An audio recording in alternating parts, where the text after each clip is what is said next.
So at this point, let us discuss our classical pathway.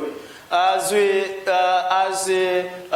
can see, we have our immune complexes. These immune complexes refer to, of course, a group of antibodies or a group of antigen antibody complexes. So when they are formed, we are going to see that antibodies like IgG or immunoglobulin G and the IgM, those are the two groups of immunoglobulins or two examples of antibodies which form the immune complexes. The rest, like IgE, IgA, IgD, those ones do not form antibody-antigen reactions or the immune complexes, as we are going to see. So we are going to see that the classical pathway in general is immune complex dependent or antibody dependent, and the antibodies that are involved in its activation include IgG or IgM. And here we are going to, of course, see in the presence of those complexes, we are going to see our C1 complement protein here. Our C1 complement protein is going to be broken down into three other subunits. As we are going to see, C1Q, C1R, and C1S. Those are the three cleavage products or three breakdown products that result from the activation of C1. And we are also going to see what each one of the three complement products, what each one of these three subunits or breakdown products or cleavage products, how we are going to see how they are going to keep on also break down the C4 and the C2 into various subunits. Like we are going to see C4A, C4B, then C2A and C2B in the end. Only for the sake of convenience, actually, I did not indicate some of actually the small details. But for the purpose of understanding still, this illustration is going to keep on actually helping us. So, generally, when you look at our classical pathway, we are going to see that what happens is this: it is initiated by the binding of the first component, which is C1 protein. And our first component, which is the C1 protein, the moment it binds to the antibody, I say that this is antibody dependent. Either as if we have IgG, immunoglobulin G or antibody G or immunoglobulin M, we are going to see that it is going to be activated. Now, of course, we assume that all these activities are taking place in the blood, in our own blood stream, in the pursuit of defending the body. So, our activated the complement protein 1, of course, is our C1 is activated by the immune complexes. And the immune complexes are comprised of either IgM or IgG. And now we are going to see our C1, we are going to see our C1 binding to the antibodies. And it binds onto a region called the FC region. If this is our antibody structure,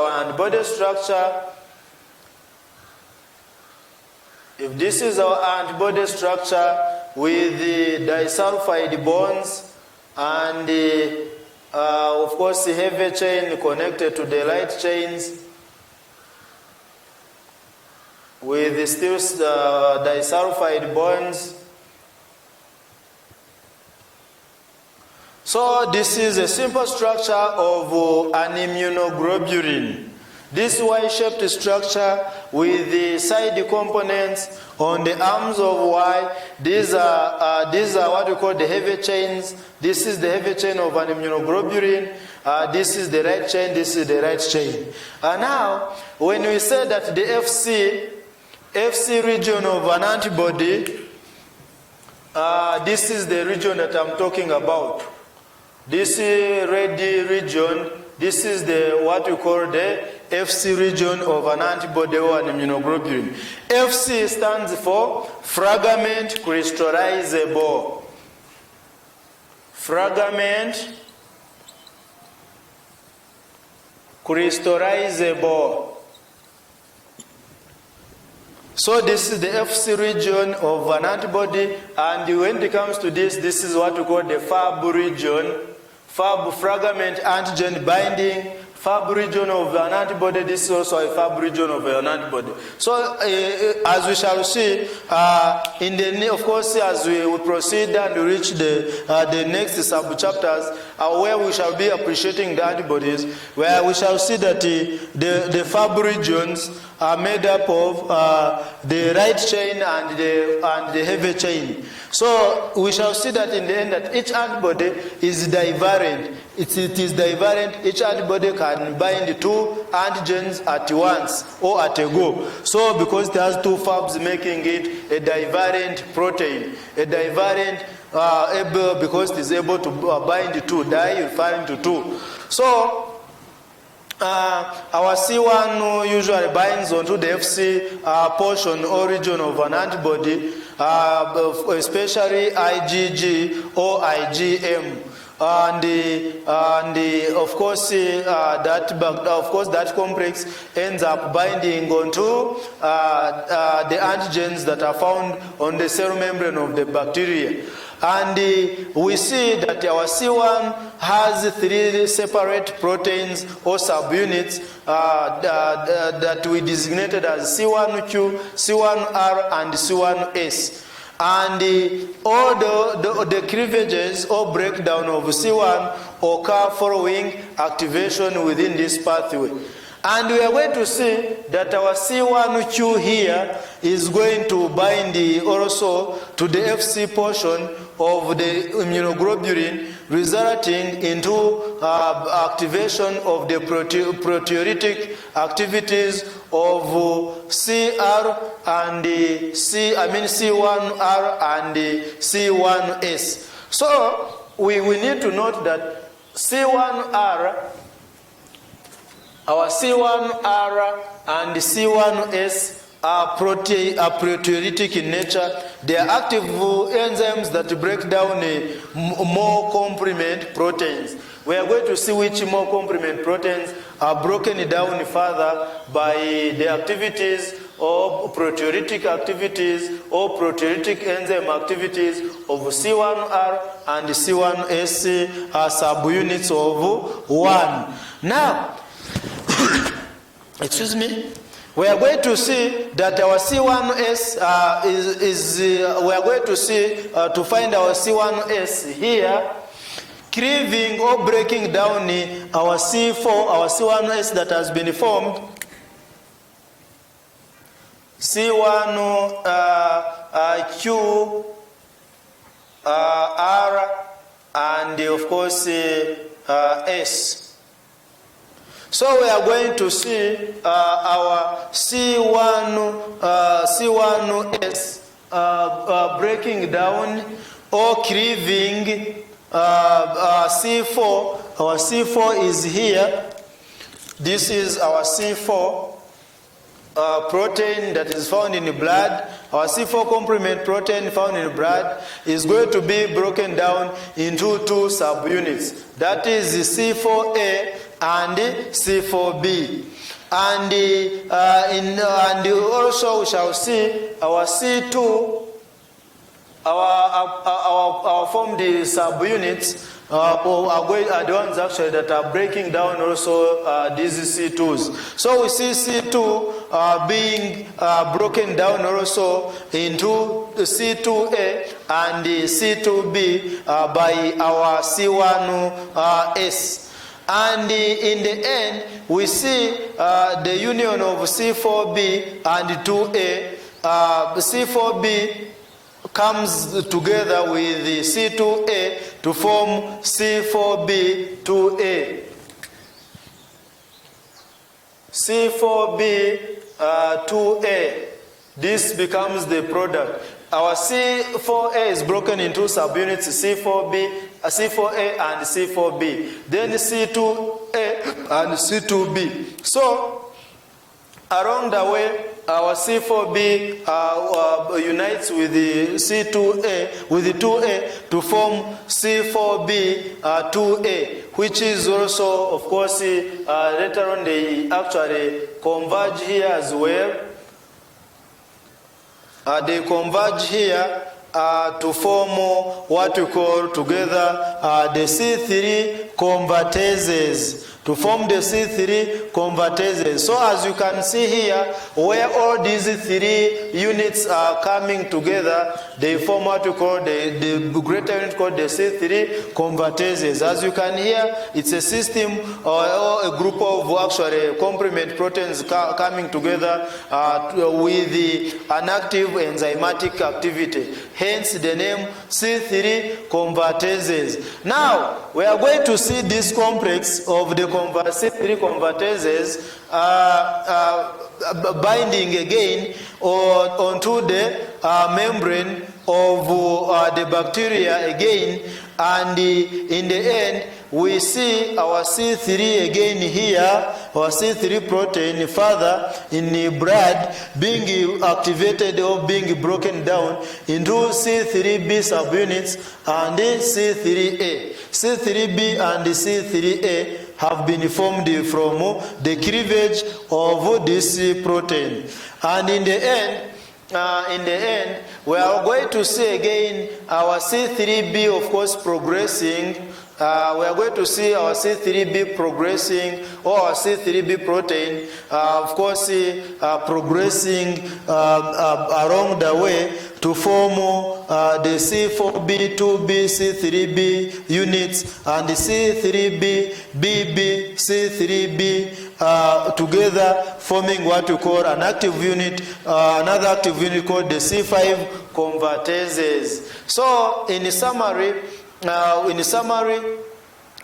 going to see, of course, our C3b, which is a unique protein, continuing to attach covalently to other C3bs, and particularly in the end, they attach onto the bacterial cell surface, and following actually following the activity of those previous enzymes. And in the end, we shall see the C3 convertase amplifying the responses by splitting many C3 molecules, and the interaction of the C3bs with the C4b2a bound to the membrane protein, producing the C4b, C3b2as that we termed as the C5 convertases. And in the end, the activation unit from the C5 convertase,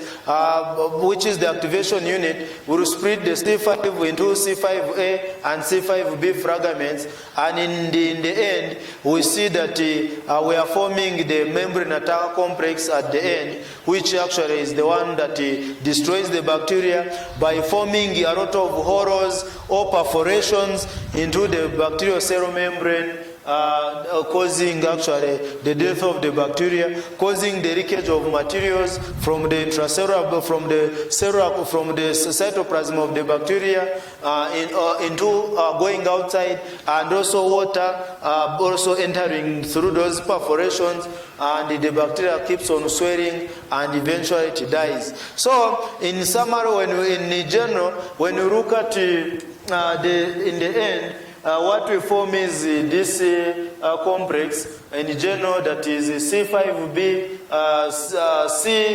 C6, C7, C8, and C9 in the end, forming together what we call the membrane, a bacterial, okay, I can simplify it by saying that bacterial membrane attacker complex, or the fungal membrane attacker complex, that is abbreviated as MAC, MAC. So this membrane attacker complex that has been formed by these proteins by coming together in the end, it is the one which forms perforations or horrors, multiple horrors or punctures into the bacterial cell wall, into the fungal cell wall, and in the end the cell dies by losing a lot of components, ions going out of the cellular wall, and also in the end it also keeps on absorbing a lot of water from the external environment, and eventually the bacteria undergoes lysis, the fungal cell undergoes lysis, or it bursts, and in the end it marks its death.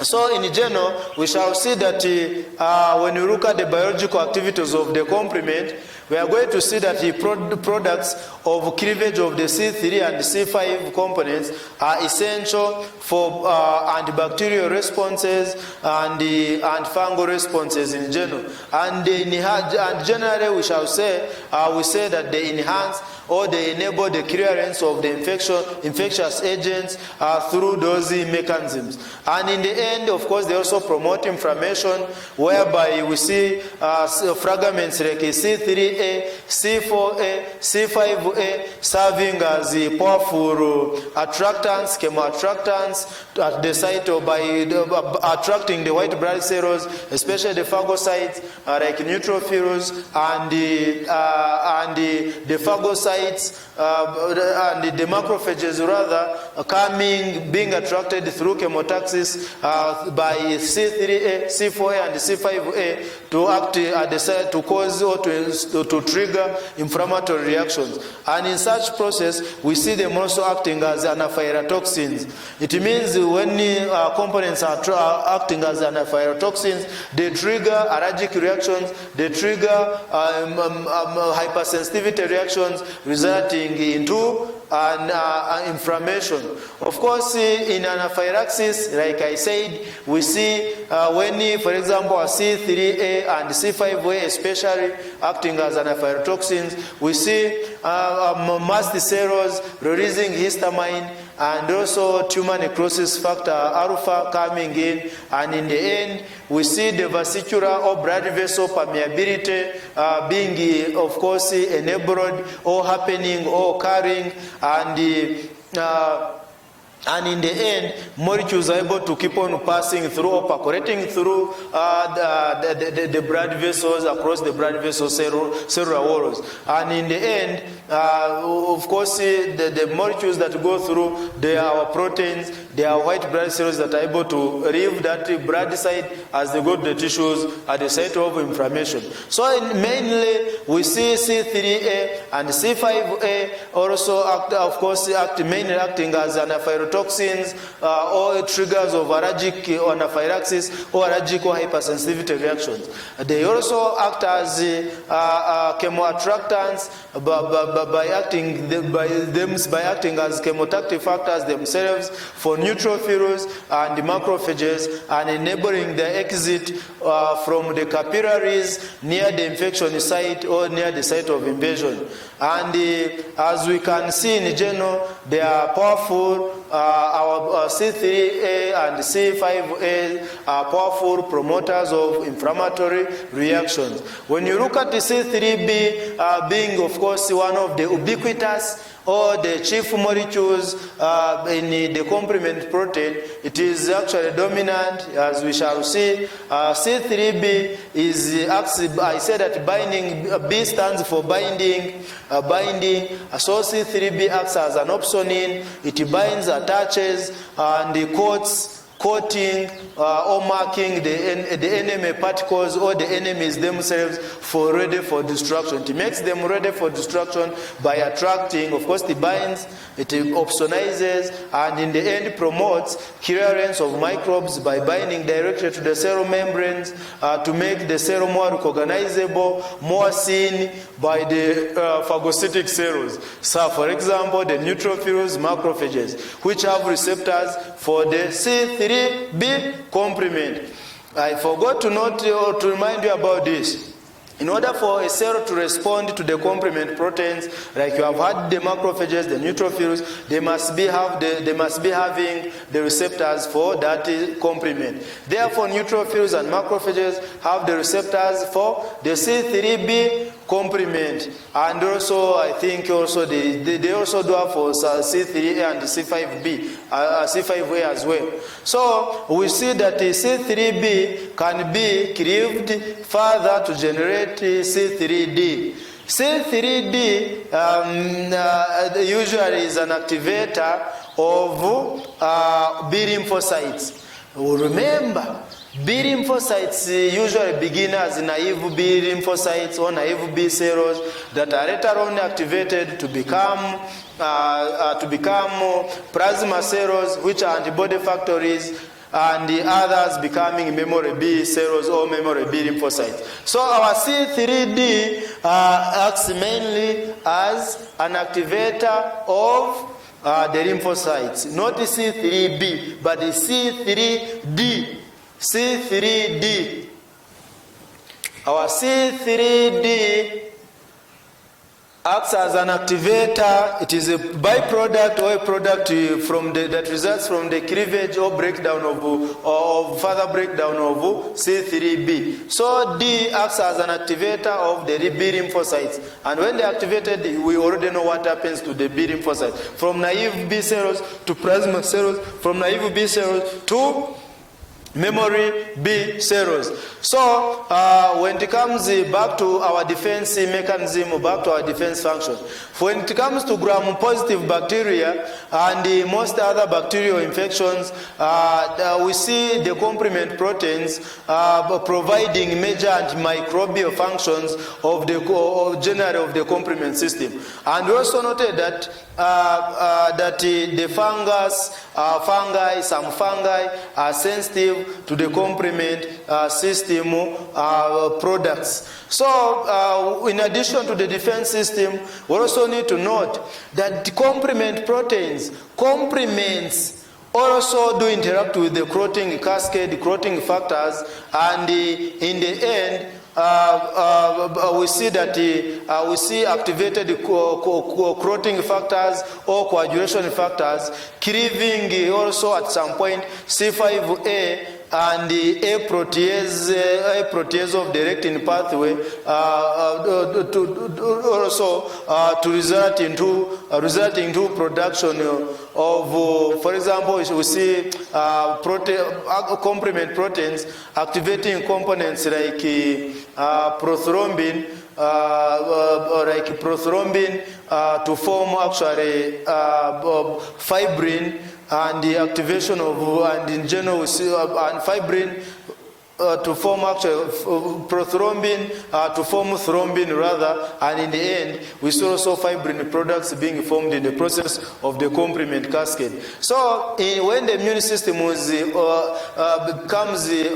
overreactive, when it overreacts, that's how we can see actually blood clotting also forming. That is when we can see when our complement is overactivated, we can end up also with disastrous results or consequences like DIC, that is disseminated intravesicular coagulation. You know, in so many diseases, there are so many diseases, especially infectious diseases, bacterial, viral causes resulting that do result into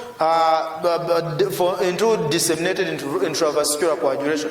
There are also other conditions like we see in Hillip syndrome, in clamshare. We see also DIC also coming in because as a result of course of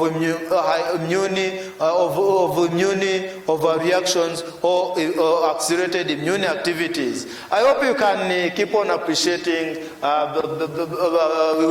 hope you can, at this point, you can appreciate the importance of covering immunology in relation to other disciplines like we see, and diseases like we see in eclampsia, advanced stages during Hillip syndrome. You can also see in sepsis, of course, severe sepsis resulting into septic shock and death. DIC also results in the end. So, in general, when we summarize and look at our membrane attacker complex, or the MAC that I talked about, we are going to see that this MAC, the MAC is responsible for forming a lot of perforations, a lot of horrors, a lot of punctures into the bacterial cell membrane or cell wall, and also the fungal cell walls, and in the end we see the bacteria breaking down. It loses some actual ions when it is perforated. Some ions are lost, and in the end it also absorbs a lot of water and it bursts, and it dies by bursting. That is why this membrane attack complex, it is also referred to as a Lytic unit. This one is called a Lytic unit from lysis or breakdown or bursting or rupturing. So all those words can be applied to explain or to understand actually our membrane attack complex. So in general, it is the terminal stage of the classical pathway, and like I said, it is also referred to as a Lytic unit or the MAC. And finally, we see that it is formed by 5 terminal complement proteins. That is, in summary, C5 to C9, and usually, of course, they assemble into a MAC on the target cell membranes to mediate that injury or the cellular unit. In summary, we are going to see that the membrane attack complex, you let us note seriously here, we are going to see that this membrane attack complex or the marker unit is it also acts like the natural killer cells. I hope you are aware that the natural killer cells also perforate the cellular membranes, the viral envelopes. The natural killer cells perforate the unwanted cells like the tumor cells through a mechanism that is similar to the Lytic unit of the membrane attacker complex. Also, our natural killer cells and the CD8 cells that we looked at also act in the same way by forming perforations or by producing what we call proteins called the perforins. I can call this mark, I can rate this membrane attack complex to a perforin that is produced by CD8 cells and the natural killer cells. So like the perforin does, also we see the mark or the membrane attack complex forming multiple perforations, punctures, horrors into the target cell. So my dear colleagues, at this moment, allow me to inform you that we are still continuing rather with our complement system, and we see also another subset of information that it gives us.